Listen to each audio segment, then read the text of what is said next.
Eu não sabia! Um jeito fácil de explicar as coisas.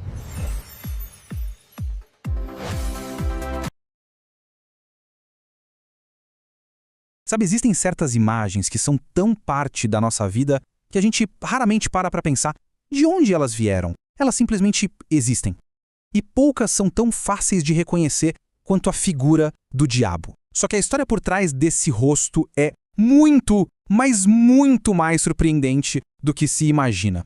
Então, a grande pergunta é: como é que a gente chegou nessa imagem tão específica? A jornada para dar um rosto ao mal acaba sendo, olha só, um espelho fascinante da nossa própria história.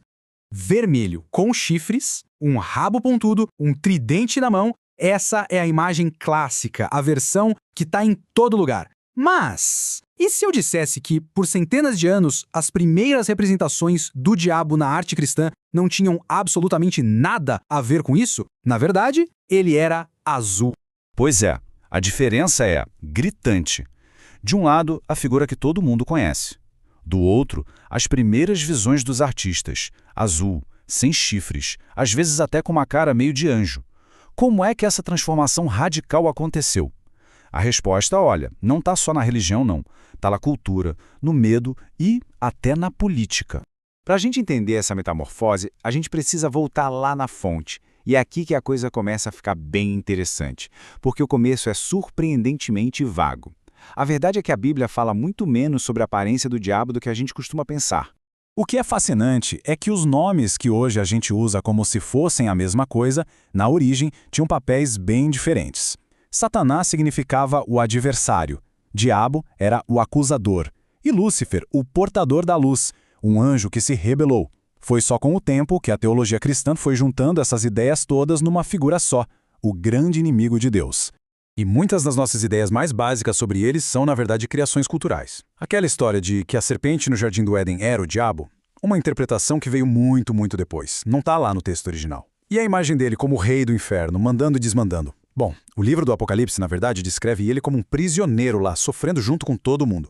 Ok, então, se a Bíblia não descreve, de onde vieram os chifres, os cascos, essa coisa toda? A resposta está no jeito como o cristianismo começou a interagir com as culturas que já existiam por aí. Foi uma estratégia, digamos, brilhante. Para converter os povos pagãos, a igreja primitiva basicamente transformou os deuses deles em demônios.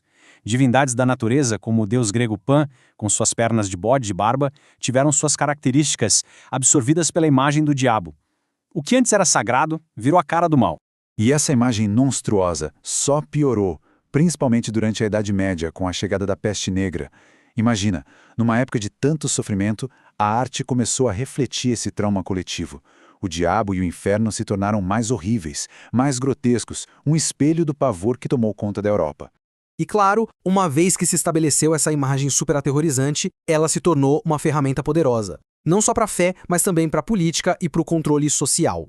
Durante a Reforma Protestante, lá no século XVI, a coisa ficou pessoal. Tanto católicos quanto protestantes começaram a usar caricaturas horríveis do diabo para zoar seus adversários. O inimigo religioso não era só alguém que pensava diferente, ele estava literalmente do lado do capeta. Pouco tempo depois, a imagem do diabo mudou de novo. Ele não era mais só um monstro assustador, mas um sedutor, alguém que fazia pactos em troca de poder aqui na Terra. Essa ideia foi o combustível para a histeria da caça às bruxas, que via o diabo corrompendo a sociedade por dentro, principalmente através das mulheres. Mas com a chegada do iluminismo e do romantismo, a figura do diabo passou pela sua transformação mais radical e inesperada. O monstro estava prestes a se tornar um herói. Com esse novo foco na razão, no indivíduo, esse versículo aqui ganhou uma nova leitura. A ideia de Satanás como um anjo de luz foi resgatada. O foco saiu da monstruosidade e voltou para sua origem como Lúcifer, o portador da luz, o mais belo dos anjos.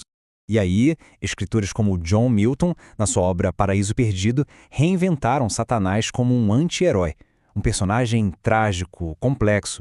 Ele não era um monstro sem cérebro, mas um rebelde nobre, lutando contra o que ele via como a tirania de Deus. Essa figura bonita, inteligente, desafiadora, combinou perfeitamente com o espírito revolucionário da época. E assim, a gente chega na Era Moderna.